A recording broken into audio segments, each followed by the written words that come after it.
Comment les innovations en matière d'agroéquipement transforment déjà le quotidien dans les vignes? Pourquoi elles sont cruciales pour relever les défis environnementaux, techniques et économiques de la filière? Bienvenue dans Savoir le podcast Vigne Vin, proposé par l'Institut français de la vigne et du vin. L'OAD vraiment confirme le ressenti que j'ai sur le terrain. C'est vraiment une méthode fiable d'outil d'aide à la décision, mais ça ne remplace pas l'observation terrain. Dans cette nouvelle saison baptisée Tech, Vigne, Futur au cœur des agroéquipements, plongez avec nous dans les coulisses de la recherche et développement menée par l'IFV avec les experts en pulvérisation, numérique et robotique. Dans les conditions de pratique, on voit bien qu'il y a une réduction de l'utilisation des produits phyto. Globalement, moins 25% d'utilisation de produits phyto. N'hésitez pas à vous abonner sur votre plateforme de podcast préférée pour ne manquer aucun épisode. Allez, c'est parti, préparez-vous à vendanger et à laisser décanter des litres de connaissances. Cet épisode de notre deuxième saison de Savoir le podcast Vigne Vin est consacré aux outils d'aide à la décision. Comment ces outils fonctionnent? Sont-ils efficaces? Permettent-ils de vraiment réduire les traitements? Pour répondre à ces questions, j'ai le plaisir de recevoir deux experts du sujet.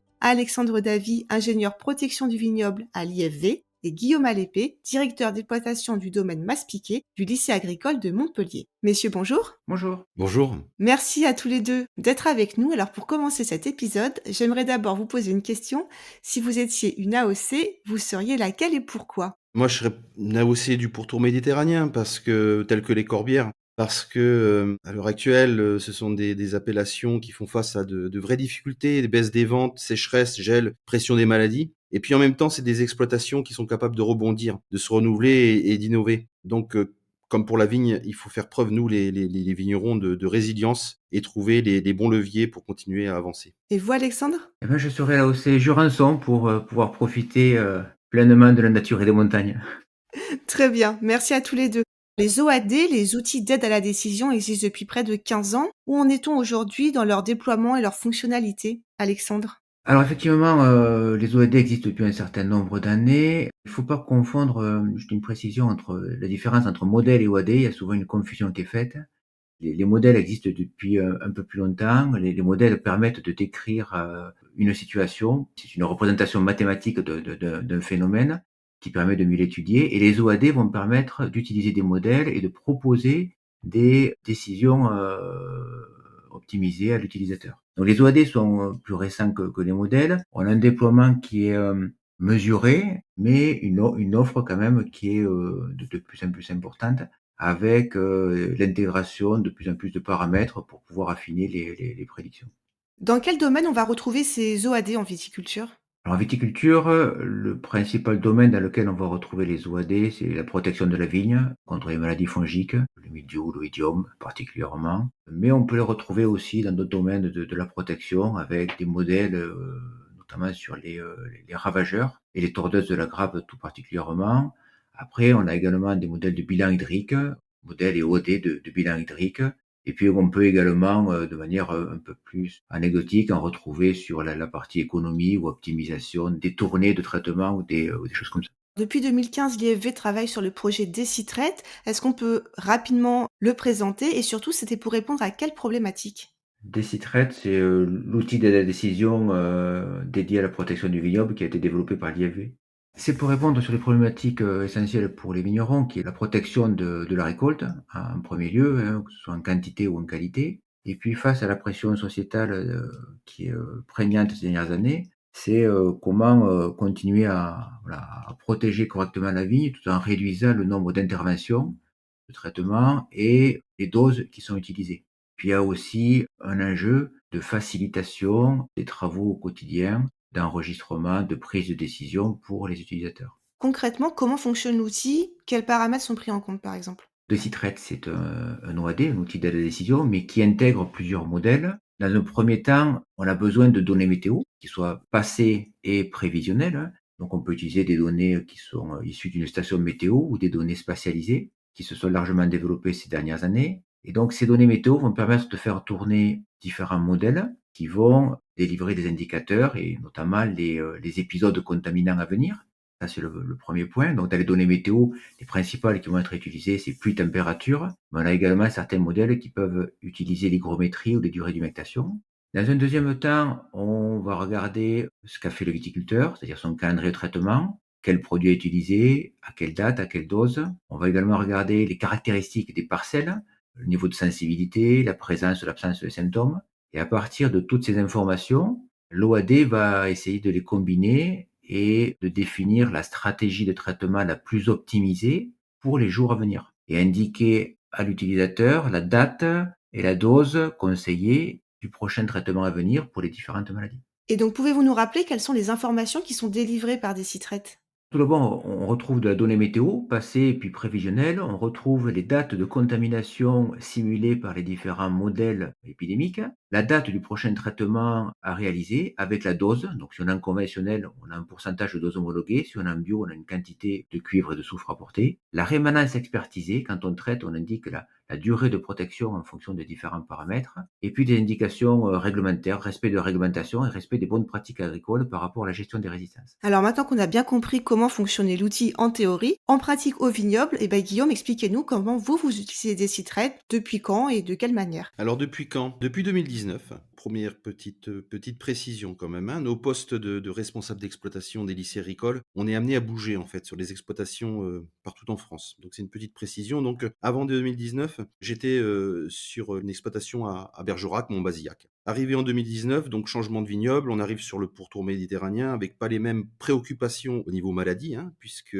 au niveau du pourtour méditerranéen, on est beaucoup plus concerné par rapport à l'oïdium. Mais on s'est rendu compte aussi des années où on avait des pressions mildiou un peu plus importantes. Dès le début, en fait, j'étais convaincu qu'on pouvait réduire la quantité de produits cupriques, justement, de par le fait de venir du sud-ouest où c'était une préoccupation. C'était un peu mon objectif.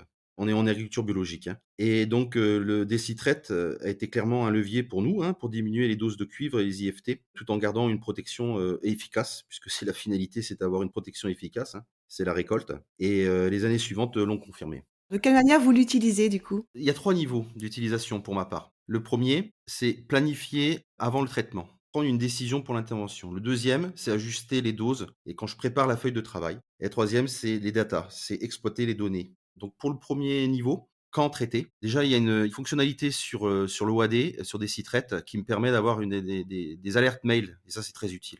Quand vous avez une alerte mail qui vous dit attention, vous n'êtes plus en protection active sur le mildiou ou sur l'oïdium, c'est plutôt intéressant. Donc avant toute décision, j'affine ces paramètres en fait de DeciTraite par rapport aux situations réelles. Donc DeciTraite indique la pluviométrie réelle, par exemple mesurée, hein, globalement. J'ai une station météo, je fais un lien pour avoir une meilleure précision. Ensuite, c'est pareil, il y a des stats phénologiques qui sont précalculés. Donc c'est là où je peux être amené à paramétrer les stats phénologiques de manière à avoir une meilleure exactitude. Et puis la pression fongique observée, hein, avec les bulletins de la chambre d'agriculture notamment. Ça permet aussi de conforter le décitrate sur la prise de décision. Et la surface végétative constatée sur le terrain. Point numéro 2, dans le deuxième niveau, c'est ajuster les doses et préparer la feuille de travail. Ça me permet de rédiger la feuille de traitement. Pareil, je regarde la météo qui est annoncée. L'organisation du travail, des fois le week-end, s'il y a les astreintes, hein, il y a ce genre de paramètres. Et une fois que j'ai effectivement cet ordre qui est choisi des citraites, donc ça me permet d'affiner à ce moment-là les doses en fin de compte, de diminuer les doses. C'est à ce moment-là que j'affine les doses proposées par l'OAD. Le troisième point, c'est les données graphiques, les datas. Le fait qu'on soit une exploitation d'un lycée agricole, il y a toujours un rendu au niveau des conseils qu'il peut y avoir ou autre, la pédagogie notamment. Et tous ces graphiques que génèrent des citraites me permettent d'avoir vraiment une vision globale de la campagne. Est-ce que vous utilisez toutes les informations fournies par l'outil? Oui, il y a des parties que je n'utilise pas. Ce qui est intéressant, c'est que chaque année, je découvre des nouvelles fonctionnalités sur l'OAD et c'est un outil qui est vraiment complet. On peut piocher aussi à certains endroits là où on a besoin. Par exemple, j'ai remarqué il y a pas longtemps qu'on pouvait avoir l'estimation des résidus dans le vin. Ce qui a changé, en fait, dans ma manière de travailler, c'est la confiance aussi que je peux avoir.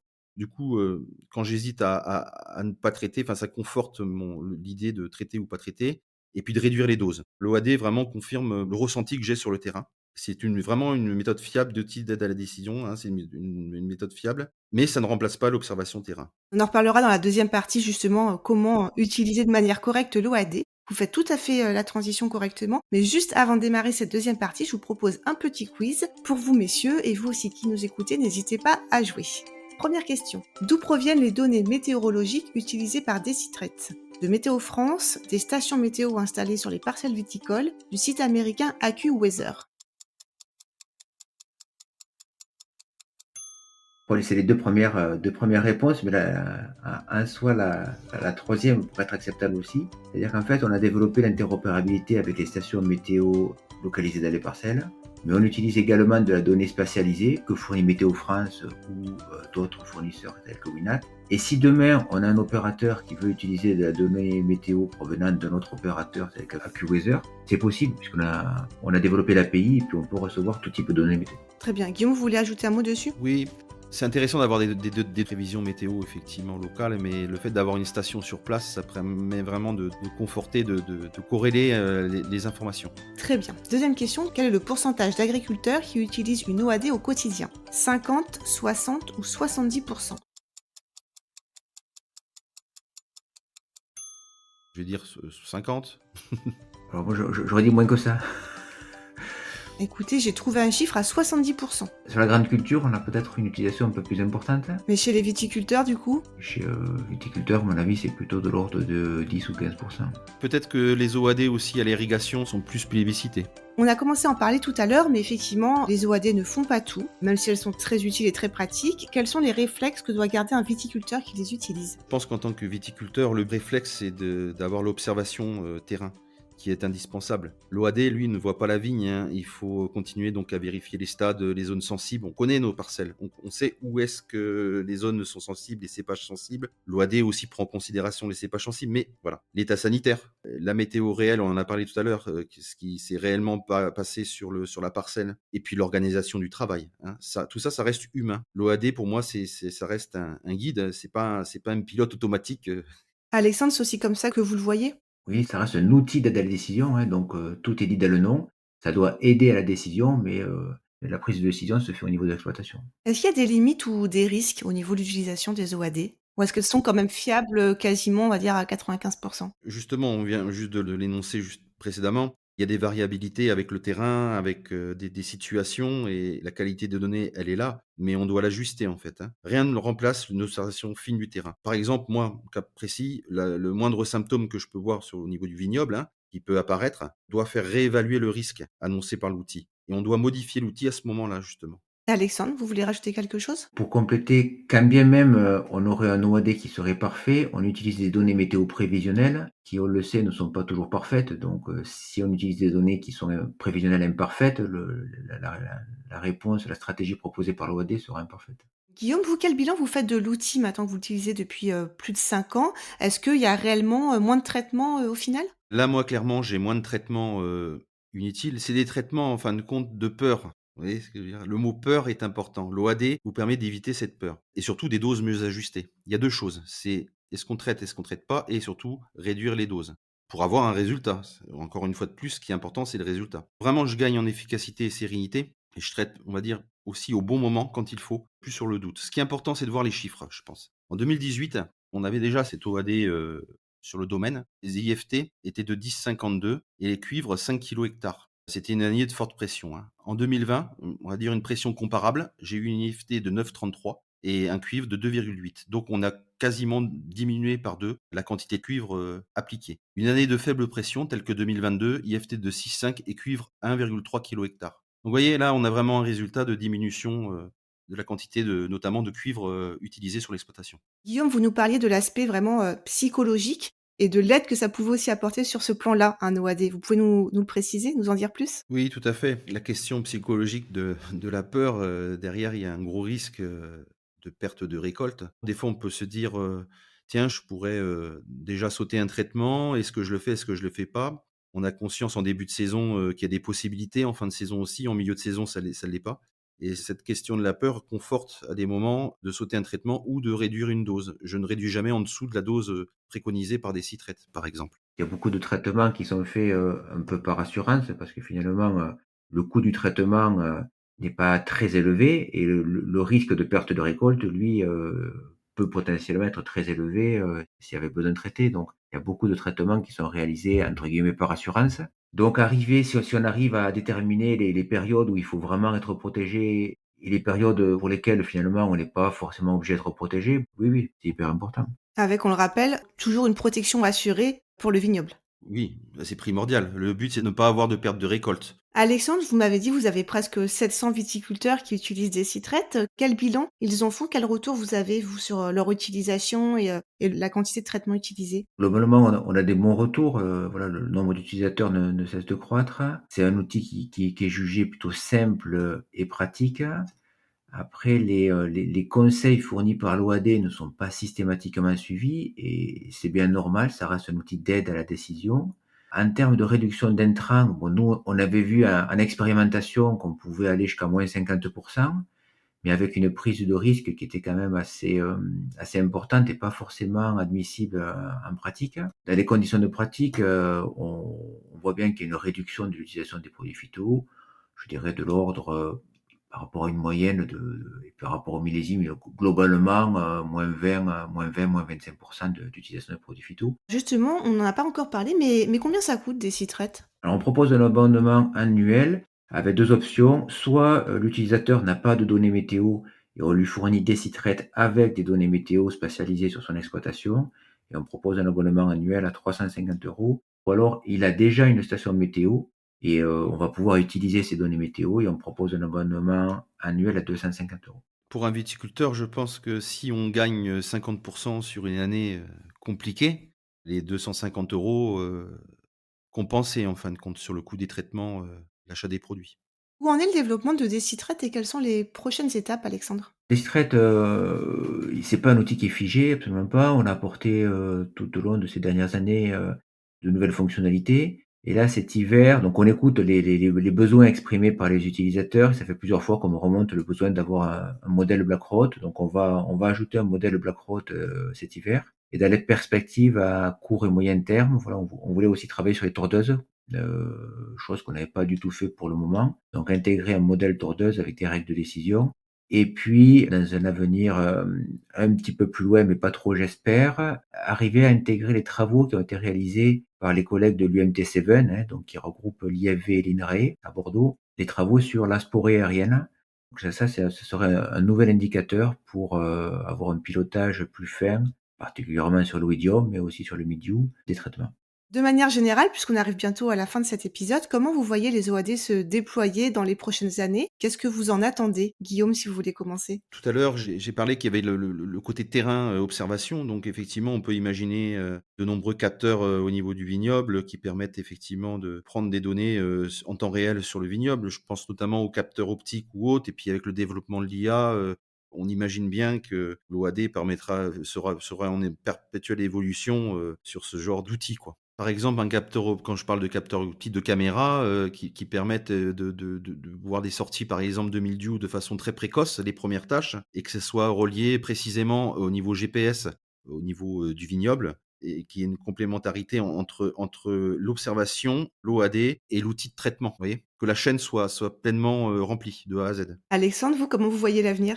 Je rejoins Guillaume, avec des OAD de plus en plus interconnectés avec des capteurs au vignoble, des capteurs on peut imaginer, détecter les symptômes, mais plus facilement des capteurs de pousse de végétation pour savoir, à quel moment sont les pics de végétation, pour voir s'il faut renouveler les traitements ou pas. Et puis surtout, des OAD davantage interopérables, donc on a essayé de le faire avec des sites au maximum, mais développer cette interopérabilité avec les autres outils, pour éviter les doubles saisies pour les opérateurs. Avant de nous quitter, je vous propose de répondre rapidement à 2 questions posées par les étudiants du lycée agricole de Montpellier Agropolis. La première, Qu'est-ce qu'un OAD et à quoi sert-il en viticulture? Pour faire simple, il y a de plus en plus d'informations à prendre en compte, que ce soit sur la réglementation, sur, une pharmacopée qui est, de plus en plus réduite, sur la gestion des résistances, bon des données météo à prendre en compte.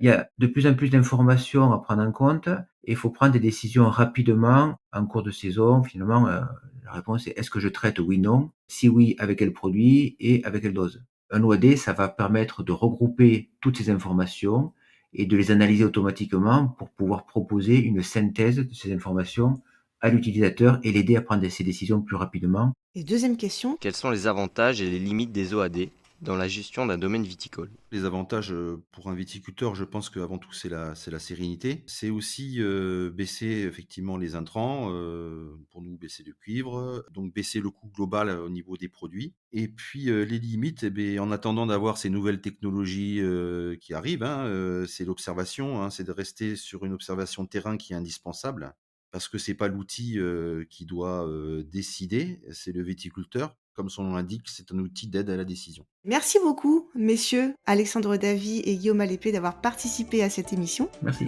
Merci à vous. Voilà, c'est la fin de notre épisode Savoir le podcast Vigne Vin. Merci à vous de nous avoir écoutés. Le podcast a déjà franchi la barre des 3000 écoutes. Alors continuez à nous suivre et à partager les épisodes des 2 saisons sur votre plateforme préférée. À très bientôt.